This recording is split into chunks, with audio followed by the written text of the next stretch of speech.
வணக்கம் நண்பர்களே. முந்தைய வீடியோவில் நம்ம 2017 டிஇடி மேக்ஸில் கேட்ட 11 கேள்விக்கான விடையை பார்ட் 1ல் பார்த்துருந்தோம். அதன் தொடர்ச்சியாக அந்த 2017 கேட்டிருந்த அந்த மேக்ஸில் இருக்க பேலன்ஸ் கொஸ்டின் அனைத்தையுமே இந்த வீடியோவில் பார்க்க இருக்கிறோம். கொஞ்சம் கூடுதல் நேரம் எடுத்துக்கும். அந்த நேரம் உங்களுக்கு உண்மையிலே பயனுள்ளதாக இருக்கும். நம்பிக்கையோடு அதை பதிவிடுகிறேன். பழைய பார்ட் ஒன்னோட வந்து லிங்க் வந்து நம்ம டிஸ்கிரிப்ஷனில் இணைக்கிறேன், பார்த்துக்கோங்க. முதல் கேள்வி என்ன கேட்டிருக்காங்கன்னா, 5√2 சென்டிமீட்டர் ஆரம் உள்ள வட்டத்திற்குள் வரையப்படும் மீ பெரு செவ்வகத்தின் பரப்பு. மீ பெருனா பெரிய செவ்வகம். எதில் வரைகிறாங்க? வட்டத்துக்குள்ளே வரைகிறாங்க. வட்டத்துக்குள்ளே வரைகிற செவ்வகத்தின் பரப்புக்கு என்ன ஃபார்முலானா, ஒன்றுமே கிடையாது. பரப்பு ஈக்குவல் டு 2 மீ பெரு செவ்வகம் கேபிட்டல் R². இந்த ஆறுங்கிறது யாரை குறிக்குதுன்னா ஆரத்தை குறிக்குது. இந்த ஆரங்கிறது அவங்க என்ன கொடுத்துருக்காங்கன்னா 2. இந்த ஆரங்கிறது என்னன்னா 5√2ன்னு கொடுத்துருக்காங்களா. இந்த 5√2 ஸ்கொயர்டு. இப்போ 5√2 ஸ்கொயர்னா இந்த 2 5 ஸ்கொயர் பண்ணால் 5 25. என்றைக்குமே ஒரு ரூட்டும் ஸ்கொயர்டும் பண்ணோம்னா ஸ்கொயர்டும் ரூட்டும் என்ன ஆயிரும்? கேன்சல் ஆகி நம்மளுக்கு உள்ளே இருக்க நம்பர் அப்படியே முழுமையாக கிடைக்கும். இதை நம்ம பார்க்குறப்ப என்ன தெரியுது? 2 2 4 4 25 சேர்ந்தா நம்மளுக்கு விடை என்ன? 100. அப்போ இதோட விடை என்ன? 100 சென்டிமீட்டர் ஸ்கொயர். இதில் நம்ம ஒன்று தான் தெரிஞ்சுக்கணும். மீப்பெரு செவ்வகத்தின் பரப்புனா அந்த பரப்புக்கூட ஃபார்முலா என்ன? பரப்பு ஈக்குவல் டு 2 கேபிட்டல் R². அப்புறம் அடுத்து, ஒரு முக்கோணத்தின் கோணங்கள் 2:3:5 என்ற விகிதத்தில் உள்ளன எனில் கோணங்களின் அளவுகளாவன. ஃபர்ஸ்ட் நம்ம தெரிஞ்சுக்கணும், முக்கோணத்தோட 3 கோணங்களோட கூடுதல் எவ்வளோனா 180 டிகிரி. எத்தனை டிகிரி? 180 டிகிரி. இங்கே இருக்கிற விகிதம் என்னன்னா 2:3:5. மடங்குனா பெருக்கல், விகிதம்னா வகுத்தல். மடங்குனா பெருக்கல், விகிதம்னா வகுத்தல். இங்கே 4 ஆப்ஷன் கொடுத்துருக்காங்க. 4 ஆப்ஷனை நம்ம செக் பண்ண போகிறோம். முதல்ல நம்ம என்ன செக் பண்ணுறோம்னா, இதில் எது 150க்கு குறைவாக இருக்குன்னு பார்க்குறோம். இதை நம்ம பார்க்குறப்பே தெரியுது. இந்த கடைசி இதை பார்த்தீங்கன்னா 20 30 கூட்டினா 50, 50 50 கூட்டினா என்ன ஆகுது? 100 ஆயிடுது. அப்போ இந்த கடைசியை நம்ம செக் பண்ணணுங்கிற அவசியமே கிடையாது. இந்த டி என்ன கிடையாது, ஆன்சராகவே வராது. அப்போ நம்மளோட ஆன்சர் யாருக்குள்ளே ஒளிஞ்சிருக்குன்னா ABC 3 இதுக்குள்ளே ஒளிஞ்சிருக்கு. செக் பண்ணி பார்ப்போமா? ஃபஸ்ட்டு ஏவை எடுப்போம். 40 50 90. எத்தனை சொல்லியிருக்காங்க? 2:3:5. விகிதம்னா வகுத்தல் சொன்னா ஃபஸ்ட்டு இந்த 2ஆல் இதை வகுக்கணும். வகுத்த நம்மளுக்கு என்ன கிடைக்குது? 20. அப்போ 2 மடங்கு 40னா 1 மடங்கு எவ்வளோ? 20. 1 மடங்கு 20னா பக்கத்தில் இருக்கிறது எத்தனை மடங்குனா 3 மடங்கு. இப்போ 3 மடங்குனா நம்மளுக்கு என்ன வரணும்? 60 வரணும். இங்கே என்ன இருக்குது? 50 இருக்குது. அப்போ இது விடை கிடையாது. இது என்ன கிடையாது? விடை கிடையாது. அடுத்து இது முதல் ஆப்ஷன், அப்போ விடை கிடையாது. ரெண்டாவது ஆப்ஷன் எடுத்துக்குவோம். 36 54 90. அப்போ அதை 2ஆல் ஃபஸ்ட்டு வகுத்து பார்ப்போம்.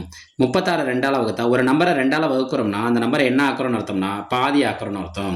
இப்போ 2ஆல் வகுத்தா நம்மளுக்கு என்ன கிடைக்குது? 18. இப்போ 18ங்கிறது 1 மடங்கு. 3 மடங்கு எவ்வளோன்னு பார்க்குறோம். 18ஐ 3ஆல் பெருக்கிறோம். 3 24, பாக்கி 2, 1 3 3 2 5. அப்போ இது 3 மடங்கு கிடைக்குது. வெயிட் பண்ணணும், பக்கத்தில் இருக்க நம்பரே செக் பண்ணணும். 5 18 எவ்வளோன்னு பார்க்கணும். 10 50, 8 40, 50 40 சேர்ந்தா எவ்வளோ கிடைக்குது? 90. அப்போ இது எல்லாத்தையும் சாட்டிஸ்ஃபை பண்ணுது. அப்போ விடை என்ன நம்மளுக்கு? 36 54 90. மறுபடியும் சொல்கிறேன், விகிதம்னா வகுத்தல். விகிதம்னா வகுத்தல். இன்னொன்று முக்கோணம்னு கொடுத்துருக்கிறதுனால கூட்டினா நம்மளுக்கு எவ்வளோ வரணும்னா 180 டிகிரி வரணும். விடையில் ஒன்றை கழிச்சிடுறோம், ஏன்னா அது 100 தான் வருது. இதை செக் பண்ணுங்கிற அவசியமே கிடையாது. பக்கத்தில் இருக்க விடையெல்லாம் நம்ம செக் பண்ணோம்னா 2 மடங்கு ஃபஸ்ட் இந்த இருக்க 2ஆல் வகுத்தோம்னா நம்மளுக்கு என்ன கிடைக்குதோ அதை பெருக்கி பார்க்குறோம். ரைட்டு. அடுத்து 10th, இப்போ 10ஆவது படிக்கிற மாணவர்களோட புத்தகத்தில் இருக்குது. ஒரு உள்ளீடற்ற கோளத்தின் கனளவு கொடுத்துட்டாங்க, அதன் வெளியாரமும் கொடுத்துட்டாங்க, உள்ள ஆரம் கேட்குறாங்க. என்னைக்கும் தெரிஞ்சுக்கணும், கோலம்னு கொடுத்தா ஆரம் மட்டும்தான் இருக்கும்.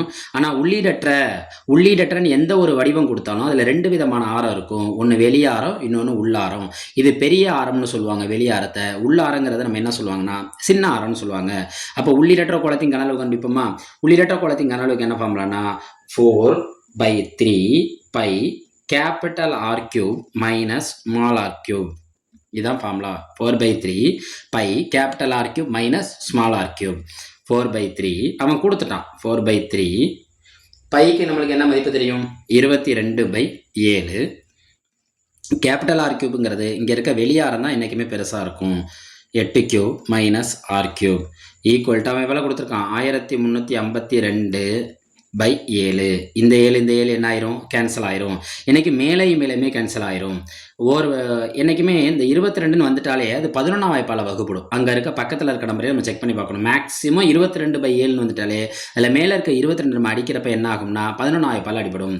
2 11 22 ஓர் 11 11 இந்த 3 அடங்காது, 0 போட்டுக்கணும். இடையில சின்ன நம்பர் வந்து அடங்கலைன்னு என்ன போட்டுக்கணும்? 0 போட்டுக்கணும். இப்போ 35ல் 3 11 33, பாக்கி 2 2 11 22. இப்போ எவ்வளோ இருக்குங்க? 1032. கொஞ்சம் தள்ளி எழுதி பார்ப்போம். 4 பெருக்கல் 2 பை 3. 8 கியூப்னா நம்மளுக்கு என்ன கிடைக்கும்னா 8 8 64, 64 8 பெருக்கி பார்த்துக்க வேண்டியதான். 64 8 512, 8 நாங்க 32 பாக்கி 3, 8 6 48 3 512. அப்போ 512 minus R cube equal to நம்மளுக்கு இங்கே எவ்வளோ இருக்கு? 1032. இதே அடிப்போமா? ஓ2 2, I2 10, ஓ2 2, ஆ2 12. திரும்ப இதை 4ஆம் வாய்ப்பால் அடிச்சு பார்ப்போமா? ஓர்னாங் 4 பாக்கி 1 11, ஈர்னாங் 8 பாக்கி 3 36, 9 நாங் 36. 512 minus R cube equal to இங்கே வகுத்தல் இருக்கும்போது அங்கிட்டு போகிறப்ப என்ன ஆகும்? பெருக்கல் ஆயிரும். அடுத்து 512 minus R cube equal to 129. இந்த 3ஐயும் பெருக்கினா நம்மளுக்கு என்ன கிடைக்கும்னா 387.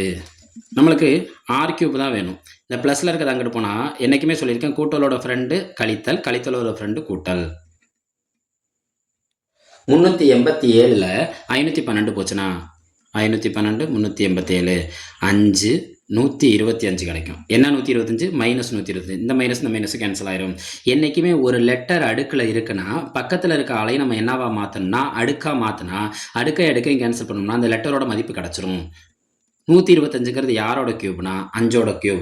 5 25, 25 5 125. அப்போ இந்த அடுக்கு என்ன ஆயிடுது? கேன்சல் ஆயிடுது. உள்ளார நம்மளுக்கு என்ன கிடைக்குதுன்னா 5 சென்டிமீட்டர். இதில் நம்ம தெரிஞ்சுக்க வேண்டியது என்னன்னா உள்ளிரற்ற கோளத்தின் கனளவுக்கு என்ன ஃபார்முலானா 4/3 pi R cube minus R cube.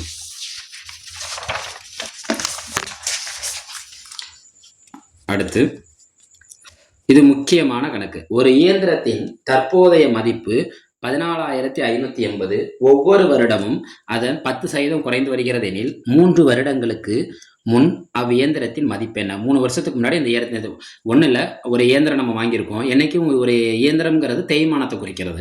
அந்த இயந்திரத்தோட தற்போதைய மதிப்பு 14,580. இது ஒவ்வொரு வருடமும் நம்மளுக்கு எவ்வளோ குறைந்து வருதுன்னா 10% குறைந்து வருகிறது. 3 வருடங்களுக்கு முன்னாடி கேட்டிருக்காங்க. ஒன்றுமே கிடையாது. நம்ம இதை அப்படியே அசல் தனி வட்டி விகிதம் ஃபார்முலால தான் போட போகிறோம். P × 1 - R/100 power n. இப்போ எவ்வளோ அதோட மதிப்பு? தற்போதைய மதிப்பு எவ்வளோ? 14,580. பி தான் கண்டுபிடிக்க போகிறோம். அசல் தான் எவ்வளோங்கிறத கண்டுபிடிக்க போகிறோம். 1 - R எத்தனை பர்சன்டேஜ் குறைந்து வருகிறது? 10% குறைந்து வருகிறது. பவர் எத்தனை வருடம் எடுத்துக்குது? 3 வருடம் எடுத்துக்குது. 0 இந்த 0 என்ன ஆயிரும்? கேன்சல் ஆயிரும். நான் ஏற்கனவே சொன்ன மாதிரி தான் 1 போட்டு பக்கத்தில் ப்ளஸ் இருந்தாலும் சரி மைனஸ் இருந்தாலும் சரி அந்த பின்னம் இருந்துச்சுன்னா பகுதியிலேருந்து தொகுதியை மைனஸ் இருந்தால் கழிச்சிடணும், ப்ளஸ் இருந்தால் கூட்டணும். இப்போ மைனஸ் இருக்கிறதுனால பகுதியிலேருந்து தொகுதியை கழிச்சோம்னா 10ல் 1 போச்சுன்னா நமக்கு என்ன கிடைக்கும்? 9. 9/10 பவர் 3. பவர் என்ன கிடைக்குது? 3. ஒன்றும் இல்லை, 14,580 பி இன்ட்டு 9 3 தடவை பிறகு நம்மளுக்கு என்ன கிடைக்கும்னா 729. 10 3 தடவை பிறகு நம்மளுக்கு கிடைக்குன்னா 3 0 சேர்த்துக்க வேண்டியதான். நம்ம இப்போ யாரோட மதிப்பை கண்டுபிடிக்க போகிறோம்? அசலோட மதிப்பை கண்டுபிடிக்க போகிறோம். அப்போ அசல் ஈக்குவல் டு 14,580 பெருக்கல் இது அப்படியே வரப்போ அங்கே என்ன ஆகும்னா தலைகீழ போயிடும். 729 இந்த 14,580 அடிக்கணும். என்றைக்குமே நல்லா தெரிஞ்சுக்கணும், ஒரு பெரிய நம்பரை இன்னொரு பெரிய நம்பரால் அடிக்கிறப்ப அதில் இருக்க கடைசி இலக்கத்தை மட்டும்தான் எடுத்துக்கணும். கடைசி இலக்கத்தில் என்ன இருக்குது? 9. இதில் இருக்க அந்த 0 விட்டுருங்க. இந்த கடைசி இலக்கம் என்னன்னு எடுத்துக்கோங்க 8. 9ஆவது படம் சொல்லி பார்த்தா 8 எப்போ வருதுன்னு பார்க்கணும். 1 9 9 2 18. அப்போ ஃபஸ்ட்டு எடுத்துக்குவோம் 729. அந்த 2ஆல் பெருக்கி பார்ப்போம். 2 9 18 பாக்கி 1 2 2 4 4 1 5 7 2 14. அப்போ 729ல் எத்தனை தடவை 1488 வருதுன்னா 2 தடவை. அப்போ 729 அடித்தோம்னா 2 தடவை. இங்கே ஒரு 0 வந்துடும். 1000ம் 20ஐயும் பெருக்கணும்னா 20 × 1000 நம்மளுக்கு எவ்வளோ கிடைக்கும்? 20000. அப்போ அந்த இயந்திரம் எவ்வளோ ரூபாயில் இருந்திருக்கு? 20000 ரூபாயில் இருந்ததுனால தான் அதன் மதிப்பு இப்போ எவ்வளோ? தேய்மானத்தின் காரணமாக 14550 குறைகிறது. அடுத்து a + b கொடுத்துட்டான் 5, a - b கொடுத்துட்டான் 4 எனில் a² + b² மற்றும் ab ஆகியவற்றின் மதிப்புகள் என்னன்னு கேட்டிருக்கான். a + b கொடுத்துட்டு a - b கொடுத்துட்டு கேட்குறான். ஒன்றுமே கிடையாது. a + b plus a - b ரெண்டையும் கூட்டுங்க. இதோட மதிப்பு என்ன? 5. இதோட மதிப்பு என்ன? 4. இதில் ப்ளஸ் பியும் இந்த மைனஸ் பி என்ன ஆயிரும்? கேன்சல் ஆயிரும். 2a = நம்மளுக்கு என்ன கிடைக்குது? 9. அப்போ a = 9/2. a = என்ன கிடைக்குது? 9/2. அடுத்து இந்த ஏவோட மதிப்பை கொண்டு வந்து ஏதாவது ஒரு ஈக்குவேஷனில் போடுங்க. என்னது ஈக்குவேஷனில் போடலாம்? a + b = 5ல் போட்டோம்னா 9/2 ப்ளஸ் b = 5னா b இந்த ப்ளஸ் அங்கே போகிறப்ப என்னவாயிரும்? மைனஸ் ஆயிரும். இது கீழே என்ன இருக்கதா அர்த்தம்? 1 இருக்கதா அர்த்தம். குறுக்க பெருக்கிறோம், அவனையும் பெருக்கிறோம். அப்போ 10 9/2. அப்போ பிங்கிறது என்ன? பியோட மதிப்பு என்ன ஆயிடுதுன்னா 1/2. ஏவோட மதிப்பு 9/2, பியோட மதிப்பு என்ன கிடைக்கிது நம்மளுக்கு? 1/2. அவன் என்ன கேட்குறான்னா a² + b²டையும் ஏபியையும் கேட்குறான். நம்மளுக்கான நேரம் ரொம்ப குறைவு. ஃபஸ்ட் நான் என்ன செஞ்சுக்கிறேன்னா ஏபியை கண்டுபிடிச்சிடுறேன். அப்போ ஏபிங்கிறது என்னென்னா 9/2ஐயும் 1/2ஐயும் பெருக்கிறேன். 9 9 9/4. இந்த 9/4 இங்கே எங்கே ஆப்ஷனாக இருக்குன்னு பார்க்குறேன். எங்கே ஆப்ஷனாக இருக்குது? பியில் இருக்குது. அப்போ இதோட விடை என்ன? பி 41/2, 9/4.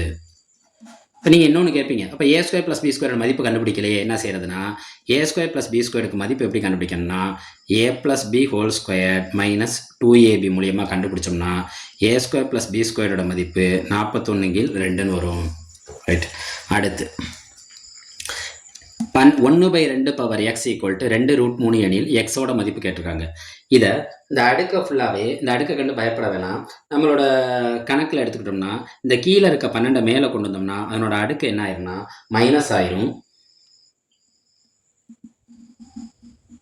அடுக்கு மைனஸ் ஆயிடுச்சா? கீழே இருக்க 12 நான் மேலே கொண்டு வரேன்.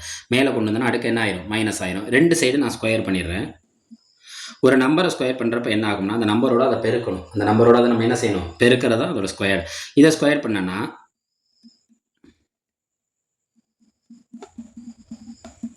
2 2 4. ஒரு ஸ்கொயரே ரூட்டே எடுத்தோம்னா ரூட்டு கேன்சல் ஆகி 3 தான் கிடைக்கும். அந்த நம்பர் உள்ளே இருக்க நம்பர் அப்படியே கிடைக்கும். 4 நம்மளுக்கு என்ன கிடைக்குது? 12. நான் என்றைக்குமே சொல்லியிருக்கேன், அடுக்கு சமமாகிடுச்சுன்னா நம்பரை கண்டுபிடிச்சிடலாம். உள்ளே இருக்க நம்பர் சமமாக இருந்துச்சுன்னா அடுக்கை கண்டுபிடிச்சிடலாம். அப்போ இந்த 12 என்ன ஆயிரும்? கேன்சல் ஆயிரும். -2x = 1. நம்மளுக்கு யாரோட மதிப்பு தேவை? எக்ஸோட மதிப்பு. இது ரெண்டு என்ன பண்ணிட்டு இருக்கு? பெருக்கிட்டு இருக்கு. பெருக்கல் அங்கிட்டு போகிறப்ப என்ன ஆயிரும்? வகுத்தல் ஆயிரும். அப்போ எக்ஸோட மதிப்பு நமக்கு என்ன கிடைக்குது? 1/2 -1/2.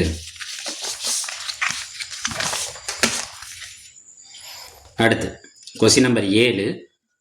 3 3/2 1/2 1/8 1/40 என்ற தொடரில் அடுத்த உறுப்பு என்ன கேட்குறாங்க? என்றைக்குமே இது நம்ம ஆப்டிடியூட் கொஸ்டினில் வரும். பேங்க் எக்ஸாம்லாம் பார்த்தீங்கன்னா வாட் இஸ் த நெக்ஸ்ட் டேர்ம்னு கேட்பாங்க. ஒரு சீக்வன்ஸால் ஒரு சீரியஸ் கொடுத்துட்டு வாட் இஸ் த நெக்ஸ்ட் டேர்ம்னு கேட்பாங்க.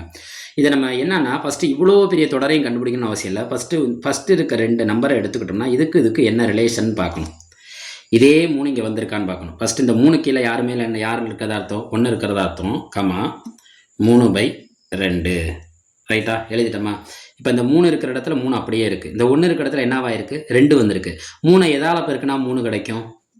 1ஆல் பெருக்குனா. 1 எதால் பெருக்குனா 2 கிடைக்கும்? 2ஆல். அப்போ ஃபஸ்ட்டு டேர்மை எதால் பெருக்கியிருக்காங்கன்னா 1/2ஆல் பெருக்கியிருக்காங்க. இப்போ பார்த்துக்கோங்க, 3 1/2ஆல் பெருக்குனா அடுத்த நம்பர் என்ன கிடைக்கிது? 3/2. அப்போ இது 1/2ஆல் பெருக்கியிருக்காங்க. இங்கே நம்ம எடுத்து பார்த்தோம்னா அடுத்த 2 டேர்ம் எடுத்துக்குவோம். இதை எதால் பெருக்குனா நம்மளுக்கு 1/2 வருதுன்னு பார்க்கணும். அடுத்த டைம் எடுக்கிறப்ப இங்கே இருக்க 3 இங்கே என்னவா மாறி இருக்குன்னா 1ஆ மாறி இருக்குது. ஆனால் இங்கே இருக்க 2 அப்படியே தான் வந்திருக்கு. எப்போ இந்த 3 1ஆ மாறும்னா அந்த 3ஆல் வகுப்பட்டால் மட்டும்தான் 1ஆ மாறும். அப்போ 3ஆல் வகுப்படுது. மேலே என்ன தான் கிடச்சிருக்கு? 1 தான் கிடச்சிருக்கு. அப்போ இந்த 3 என்ன ஆகுது? கேன்சல் ஆனால் ஓர் 1 1 ஓர் 2 2. அப்போ இந்த சீரீஸ் எப்படி போயிட்டுருக்குன்னா 1/2 1/3 போயிட்டுருக்கு. 1/2 1/3. அடுத்து நம்மளுக்கு என்ன கிடைக்குது? 1/4 1/5 1/6. அப்போ நம்ம கண்டுபிடிக்க வேண்டிய நம்பர் என்னன்னா 1/5 1/6. இப்போ அடுத்த டேர்ம் நம்ம என்னங்கிறத நம்ம என்ன செய்யணும், கண்டுபிடிக்கணும். இந்த தொடரோட அடுத்த உறுப்பை நம்ம கண்டுபிடிக்கணும்னா என்ன செய்யணும்னா 6ஆல் பெருக்கணும். இதில் முடிஞ்சிருக்க நம்பர் என்ன, 1/40. 1/40 1/6ஆல் பெருக்கினா 1 1 6 4 24. அப்போ அடுத்த உறுப்பு நம்மளுக்கு என்ன கிடைக்கிது, 1/240. அடுத்து ax/x + 2 divided by 2x - 3 equal to 2/x + 2 plus 3/2x - 3 எனில் யாரோட மதிப்பு கேட்குறாங்க, ஏவோட மதிப்பு கேட்குறாங்க. ஒன்றுமே கிடையாது, இங்கே கீழே இருக்க 2 அடுக்குமே இங்கேயும் பொருந்தும். அப்போ இதை ஒரே ஸ்டெப்பில் எழுதணும்னா உங்களுக்கு வேலையே முடிஞ்சிருச்சு. இந்த கணக்கில்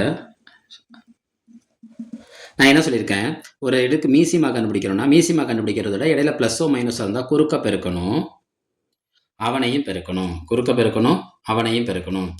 அப்போ இதை குறுக்க பெருக்குங்க, 2 × 2x - 3 3 × x + 2 divided by x + 2 2x - 3 குறுக்க பெருக்கியிருக்கேன், அவனையும் பெருக்கியிருக்கேன். இப்போ இந்த x + 2 x + 2 x + 2 2x - 3 x + 2 2x - 3 என்ன ஆயிடுது, கேன்சல் ஆயிடுது. இங்கே யார் மட்டும்தான் இருப்பா, ax = இந்த 2 உள்ள பெருக்குங்க, 4x - 12 4x - 2 3 என்ன 6 3x + 6. இந்த -6 இந்த +6 என்ன ஆயிரும், கேன்சல் ஆயிரும். ax = 4xஐயும் 3xஐயும் கூட்டினா நம்மளுக்கு என்ன கிடைக்கும், 7x. இந்த xம் கேன்சல் ஆயிடுது. அப்போ ஏவோட மதிப்பு என்ன கிடைக்குது, 7 கிடைக்குது. இந்த கணக்கில் நம்ம தெரிஞ்சுக்க வேண்டியது ஒன்றே ஒன்று தான், குறுக்க பெருக்கணும், அவனையும் பெருக்கணும். ஏன்னா இடையில ப்ளஸோ மைனஸோ இருந்தால் இந்த வேலையை கரெக்டாக செய்யணும். அடுத்து ஒரு 3 பல்லுறுப்புக்கோவை கொடுத்துட்டு அவற்றின் மீப்பெரு பொது வகுப்பான்னு கேட்குறாங்க. மீப்பெரு பொது வகுப்பான்னா ஒன்றுமே கிடையாது, மீ போ வா. கொடுத்துருக்க ஈக்குவேஷனை காரணிப்படுத்தணும். இதுக்கு முன்னாடி யார் இருக்கதா அர்த்தம்னா 1 இருக்கதா அர்த்தம். 2 2 பெருக்கனா -2 கூட்டினா -1 பெருக்குனா 2 வரணும், கூட்டினாலும் சரி கழிச்சாலும் சரி 1 வரணும். பெருக்குனா 2 2. இப்போ இதை கழிச்சா 1 வரும். ஆனால் என்ன 1 வரணும்னா -1 வரணுங்கிறதுனால பெரிய நம்பருக்கு தான் என்ன போடணும், நம்ம மைனஸ் போடணும். சின்ன நம்பருக்கு என்ன போடணும், ப்ளஸ் போடணும். இதை அப்படியே எழுதிக்கணும், x + 1 x - 2. ஏன்னா இதுக்கு முன்னாடி யார் இருக்கிறதா அர்த்தம், 1 இருக்கிறதா அர்த்தம். 1 இருந்தால் அந்த 1 நம்ம போடணும்னு அவசியமே கிடையாது. அடுத்த ஈக்குவேஷன் x² + x - 6. திரும்ப பாருங்க, இதுக்கு முன்னாடி என்ன போடுறோம், 1 போடுறோமா, இந்த 1ஐயும் இந்த 6ஐயும் பெருக்கிறோம். 6 6 ப்ளஸ் 1 பெருக்குனா 6 வரணும், கூட்டினாலும் கழிச்சாலும் 1 வரணும். 2 6 2 6.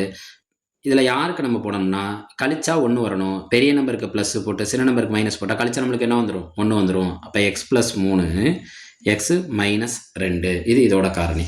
அடுத்து 3வது ஈக்குவேஷன் என்ன கொடுத்துருக்கான், 3x² - 13x + 14. 14 எவ்வளோன்னா 14 42. 14 எவ்வளோ, 42 13 பெருக்குனா 42 வரணும். என்னென்ன காரணம் இருக்குது, 6 7 42 கூட்டுனா 13 வரணும். ஆனால் என்ன 13 வரணும்னா -13 வரப்போ இங்கேயும் மைனஸ் போடணும், இங்கேயும் மைனஸ் போடணும். இப்போ எல்லா கணக்குலையுமே நம்மளுக்கு என்ன இருந்துச்சுன்னா 1 இருந்துச்சு, அதனால் நம்ம கண்டுக்கலை. ஆனால் இந்த கணக்கில் நமக்கு என்ன இருக்குன்னா 3 இருக்குது. அப்போ அந்த 3 இங்கேயும் போடணும், இங்கேயும் போடணும். 1 3 3 எத்தனை 3 6 2 3 6. இங்கே 3ஆல் அடிக்க முடியாது. அப்போ இங்கே யார் கிடப்பானா x - 2. இங்கே கீழே யார் இருக்கான்னு பார்க்கணும், 3. அப்போ 3x - 7. இப்போ அவன் என்ன கேட்குறான்னா மீ போ வா.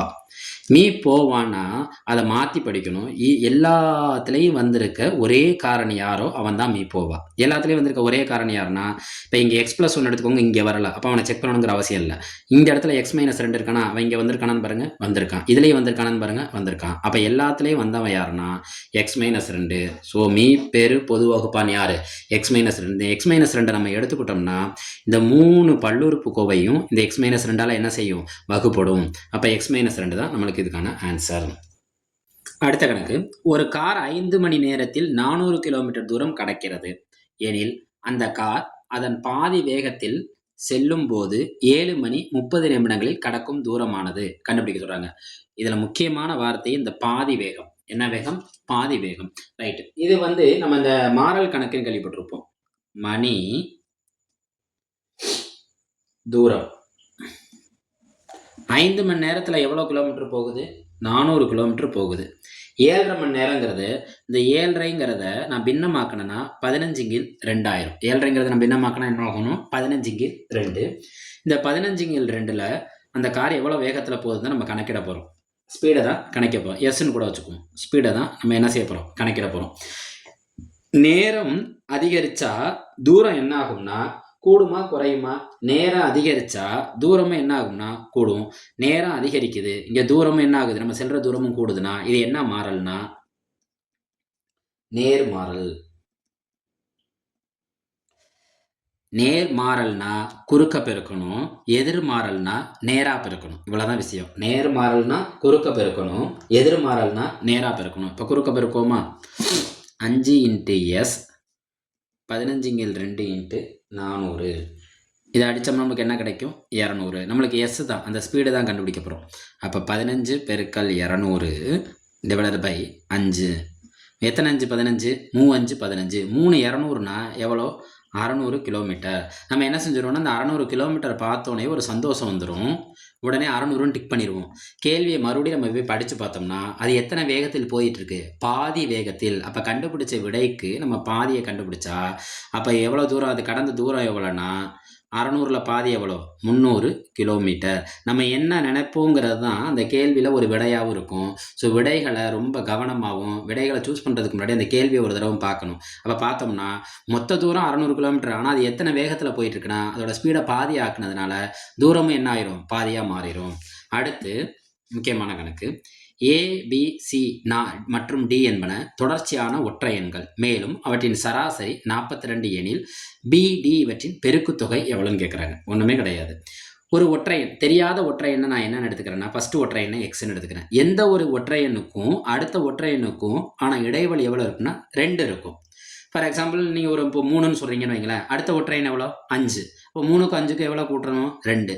நான் ஒரு 11ன்னு சொல்கிறேன் ஒற்றை எண். நீங்கள் என்ன சொல்கிறீங்க? 13ன்னு சொல்கிறீங்க. 11க்கும் 13க்கும் அடுத்த ஒற்றை எண்ணுக்கான இடைவெளி எவ்வளோனா 2. அப்போ இது எக்ஸ்னா அடுத்து என்ன இருக்குன்னா x+2, அடுத்து என்ன இருக்குன்னா x+4, அடுத்து என்ன இருக்குன்னா x+6. ABCDங்கிற 4 எண்ணை எடுத்துட்டேன். சரி, சராசரினா என்னென்னா என்ன கொடுத்துருக்காங்களோ, எத்தனை கொடுத்துருக்காங்களோ அத்தனையும் கூட்டி அந்த எண்ணிக்கையால் வகுக்கணும். அப்போ இங்கே நான் எத்தனை பேர் இருக்காங்க? 1 2 3 4 பேர் இருக்காங்க. அப்போ 4 பேரையும் கூட்டி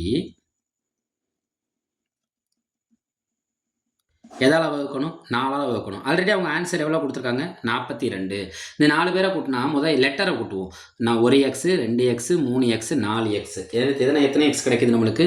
4x ப்ளஸ் 6 4 கூட்டினா 10, 10 2 கூட்டினா 12. இந்த வகுத்தில் இருக்க 4 இங்கிட்ட போயிடுச்சுன்னா பெருக்கல்ல போயிடும். பெருக்கல் 4 42 நம்மளுக்கு எவ்வளோ கிடைக்குன்னா 168. 4x. இந்த 168லேருந்து இந்த 12 என்ன செஞ்சிடணும்? கழிச்சிடணும். ஏன்னா +12 இங்கே போனால் என்ன ஆயிரும்? கூட்டலோட ஃப்ரெண்டு யார்? கழித்தல். அப்போ 4x 168ல் 12 போச்சுன்னா நம்மளுக்கு எவ்வளோ கிடைக்கணும்? 156. இன்னும் கணக்கு முடியலை. 4x 156னா எக்ஸுங்கிறப்ப 156 4ஆல் வகுத்தா நம்மளுக்கு என்ன கிடைக்கும்? 39. 3 12, பாக்கி 3, 9 4 36. அப்போ எக்ஸ் நம்மளுக்கு என்ன கிடைக்கும்? 39. அவன் கேட்டிருக்கிறது என்னென்னா எக்ஸு கேட்கல, பிக்கும் டிக்குமான மதிப்பு கேட்டிருக்கான். இதை கண்டுபிடிச்சி அதை ரெண்டையும் என்ன செய்ய சொல்கிறான்? நம்மளை பெருக்க சொல்கிறான். இப்போ பிங்கிறது என்ன? இப்போ இது ஏ, இது ஏ, இது என்னது? பி, இது என்னது? சி, இது என்னது? டி. அப்போ பிங்கிறது 2 கூட்டணும், டிங்கிறது 6 கூட்டணும். பியில் 2 கூட்டினா 39ஓட 2 கூட்டினா நம்மளுக்கு என்ன கிடைக்கும்? 41. 39ஓட 6 கூட்டினா நம்மளுக்கு என்ன கிடைக்கும்? 45. இது ரெண்டையும் பெருக்கிட்டு இருக்கணுங்கிற அவசியமே கிடையாது.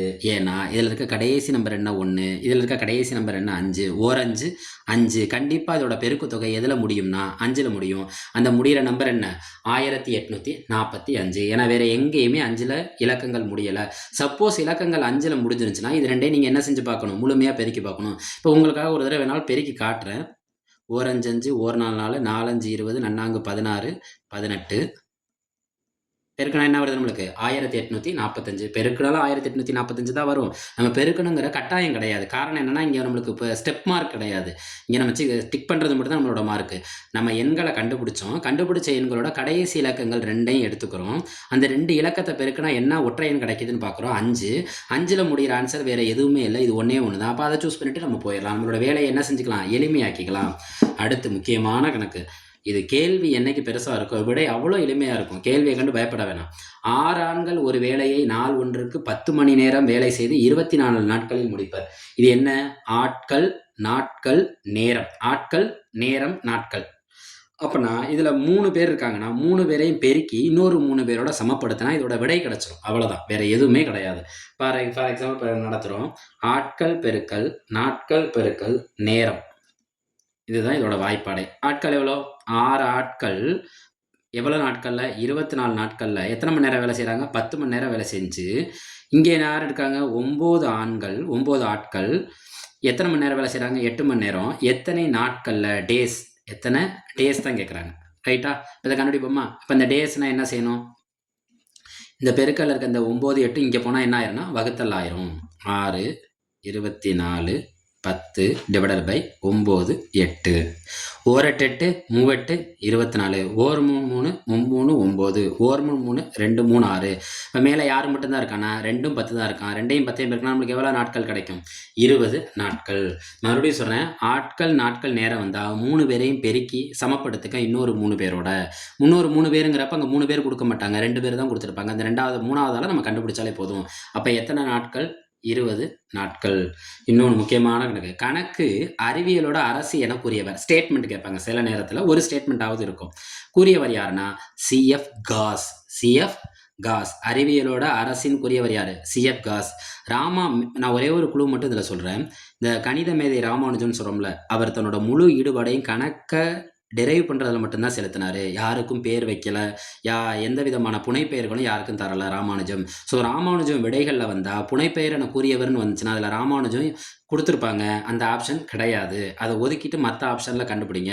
இப்போ இந்த கேள்வியை பொறுத்த வரைக்கும் அறிவியல்களின் அரசி கணிதம் என கூறியவர் யாருன்னா சிஎஃப் காஸ்.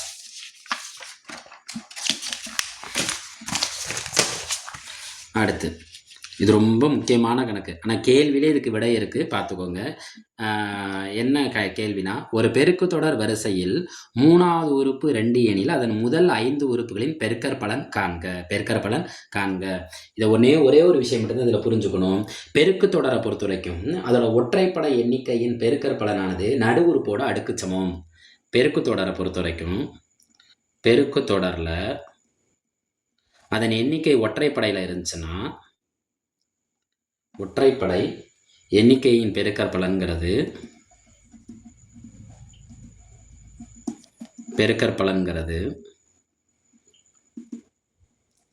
யாரோட அடுக்குக்கு சமம்னா நடு உறுப்போட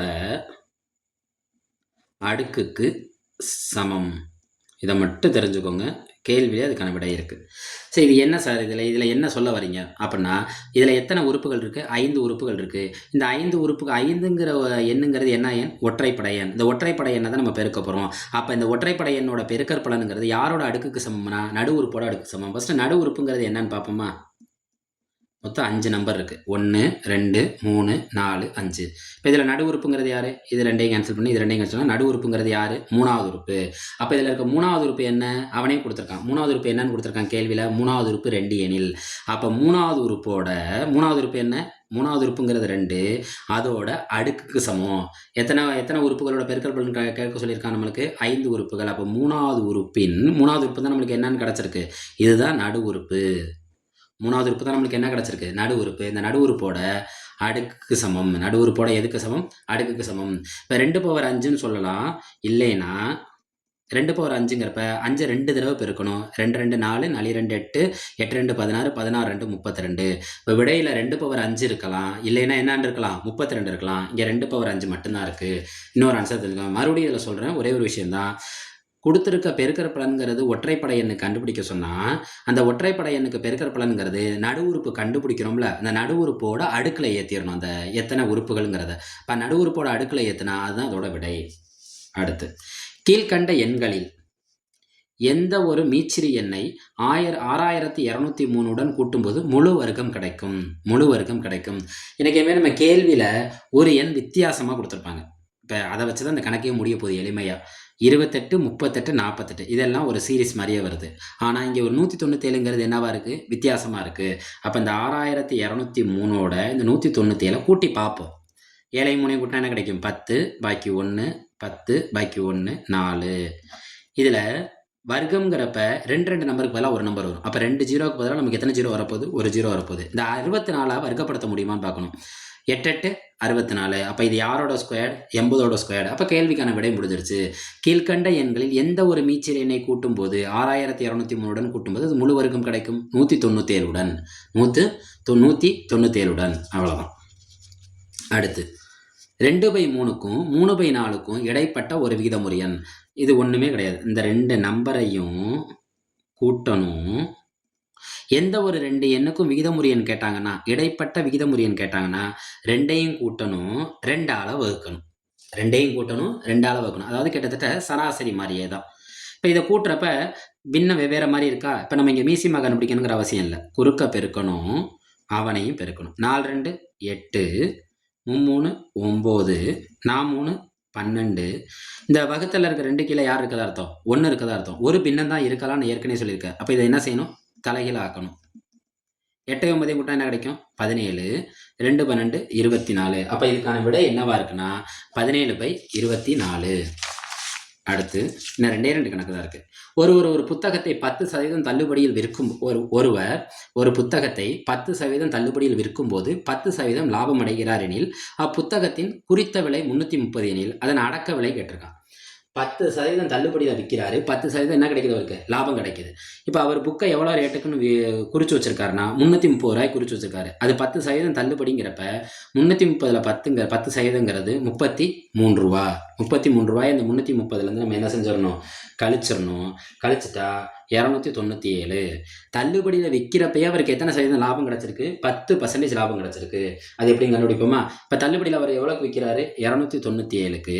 அவருக்கு லாபம் கிடச்சிருக்கா நட்டம் கிடச்சிருக்கா? தள்ளுபடியில் விற்கும்போது லாபம் தான் கிடச்சிருக்கு. அப்போ 100 பை எத்தனை சதவீதம் லாபம் கிடச்சிருக்கு? 10%. அப்போ 100ஓட அந்த 10 கூட்டினா என்ன கிடைக்கும்? 110. இந்த ஜீரோக்கு இந்த ஜீரோ என்ன ஆயிரும்? கேன்சல் ஆயிரும். 1 11 11, 11 2 11 22, பாக்கி 7 7 11 77. அப்போ 27 10 பெருக்கினா என்ன கிடைக்குது? 270 ரூபா. அப்போ அந்த புக்கோட அடக்க விலை எவ்வளோ? 270. அவர் எவ்வளோக்கு விற்கணும் முயற்சி பண்ணியிருக்காரு? 330க்கு 10% தள்ளுபடியில் விற்கிறாரு. ரைட்டா? அப்போ இந்த புக்கோட அடக்க விலை எவ்வளோ? 270. கடைசி கணக்குக்கு வந்துட்டோம். இந்த 2017 டிஇடி மேக்ஸோட கடைசி கணக்கு. இந்த கேள்வியை பார்த்தா கிட்டத்தட்ட 4 லைனுக்கு மேலே இருக்கும். ஆனால் இந்த கேள்வியில் ஒரு கஷ்டமும் கிடையாது. இந்த கேள்வியில் நம்ம புரிஞ்சுக்க வேண்டியது ஒன்றே ஒன்று தான். இந்த நான் 3 பக்கமும் எப்படி இருக்குன்னா, அந்த முக்கோணம் ஏபிசியில் 3 பக்கமும் எப்படி இருக்குன்னா சமமாக இருக்குது. 6 centimetre 6 centimetre 6 centimetre. AB BC CA ஆகிய பக்கங்களில் மையப்புள்ளி கொடுத்துருக்கான். மையப்புள்ளினா சென்டர் பாயிண்ட் PQR. வட்டக்கோண பகுதியில் என்ன கொடுத்துருக்கானா APR. இதெல்லாம் வட்டக்கோண பகுதியாக சொல்கிறான். APR BPQ CQR இதெல்லாம் என்ன பகுதின்னு சொல்லிட்டான்? வட்டக்கோண பகுதின்னு சொல்லிட்டான். ஒரு பகுதியை வட்டக்கோண பகுதின்னு சொல்லி 3 பக்கமும் சமமாக இருந்துச்சுன்னா அது சமபக்க முக்கோணமாகும். என்ன பக்கம் முக்கோணமாகும்? சமபக்க முக்கோணம். இந்த சமபக்க முக்கோணத்தோட சமபக்க முக்கோணத்தின் பக்கத்துல இருந்து 6 சென்டிமீட்டர்னா அதுலேருந்து நம்ம யாரை கண்டுபிடிக்கலாம்னா ஆரம் கண்டுபிடிக்கலாம். பக்கத்தில் பக்கம்ங்கிறது அது இங்கே என்னவா கன்சிடர் ஆகும்னா விட்டமாக கன்சிடர் ஆகும். விட்டத்துலேருந்து ஆரங்கிறது என்றைக்குமே விட்டம் தான் பெருசு. ஆரங்கிறது விட்டத்தில் பாதி. அப்போ இது 6 சென்டிமீட்டர்னா ஆரம் எவ்வளோ இருக்கும்னா 3 சென்டிமீட்டர் ஆயிரும். ஆரம் எவ்வளோ ஆயிருக்கும்? 3 சென்டிமீட்டர் ஆயிரும். அடுத்து இது 3மே வட்டக்கோண பகுதின்னு சொல்லிட்டான். இது 3மே வட்டக்கோண பகுதிங்கிறப்ப இது முழு வட்டமாக கிடைக்காது. இது என்ன வட்டமாக ஆகும்னா அரை வட்டமாக கிடைக்கும். என்னமா கிடைக்கும்? அரை வட்டம். அப்போ அரை வட்டத்தோட பரப்பு கண்டுபிடிச்சாலே போதும். அரை வட்டத்தோட என்ன கண்டுபிடிக்கணும்? பரப்பு. வட்டத்தின் பரப்புங்கிறது πr². அப்போ அரை வட்டங்கிறது கூட ஒரு அறையை சேர்த்துக்கோங்க. அவ்வளோதான், கணக்கு முடிஞ்சிருச்சு. அப்போ நம்மளுக்கு என்ன கிடைக்கிது? அரை. பைங்கிறது என்ன கிடைக்கும்? 22/7. r²ங்கிறது 3². 1/2. இந்த 2 அடிச்சோம்னா என்ன கிடைக்கும்? 11. அப்போ 11/7. 3² என்ன கிடைக்கும் நம்மளுக்கு? 9. 9 11 99/7. இந்த 99 இந்த 7ஆல் வகுக்கணும். 7ஆல் வகுத்தா நம்மளுக்கு என்ன கிடைக்குன்னா 14 7 98. இந்த கேள்விக்கான விடைகளில் எங்கேயுமே புள்ளியில் கொடுக்கல. என்னத்தில் கொடுத்துருக்காங்கன்னா பின்னத்தில் கொடுத்துருக்காங்க. அப்போ 14 7 98னா 99ல் 98 வச்சுன்னா பாக்கி எவ்வளோ இருக்கும்? 1. அப்போ 1/7. அப்போ விடை என்ன? 14 1/7. அவ்வளோதான். இந்த கேள்விக்கான விடைங்கிறது நம்மளுக்கு என்ன தெரிஞ்சுக்கணும்னா இதுக்குள்ளே ஒரு அரைவட்டம் ஒளிஞ்சிருக்கு. அந்த அரைவட்டத்தோட பரப்பை கண்டுபிடிக்கணும். பரப்பை கண்டுபிடிக்கிறதுக்கு πr ஸ்கொயரோட ஒரு அரையை சேர்த்துக்கிறோம். அப்போ இந்த ஆர் ஸ்கொயருங்கிறப்ப இந்த ஆரை யாருன்னு கண்டுபிடிக்கிறோம். சமபக்க முக்கோணத்தோட பக்கத்தில் பாதி தான் என்னது நம்மளுக்கு ஆரம். அந்த ஆரத்தை வச்சு கண்டுபிடிச்சா நம்மளுக்கு கிடைக்கிறது 99/7. பரீட்சையில் இது பின்னத்தில் கொடுத்தது, கலப்பு பின்னத்தில் கொடுத்தா கலப்பு பின்ன ஆன்சர். சப்போஸ் இதை பின்னத்தில் கொடுக்குறாங்கன்னா இதை நம்ம அடித்தோம்னா 14 புள்ளி, பாக்கி 1 10, 10ல் எத்தனை 7 இருக்கும்? 1 7 7, பாக்கி 30, 4 7 28, பாக்கி 20, 2 7 14. இது ஆன்சராக இருக்கும். 14.14 14.14 இதோட ஆன்சராக இருக்கும். ஸோ விடை எதுங்கிறத பார்த்து நம்ம சூஸ் பண்ணணும். உங்களோட ஒத்துழைப்பு கண்டிப்பாக தேவை. சப்போர்ட் பண்ணுங்கள், சப்ஸ்கிரைப் பண்ணுங்கள். சப்போஸ் புரியலை, ஏதோ தவறுதலாக இருக்குன்னா அதை கமெண்ட் பண்ணுங்கள், திருத்திக்க முயற்சி பண்ணுறேன். நன்றி.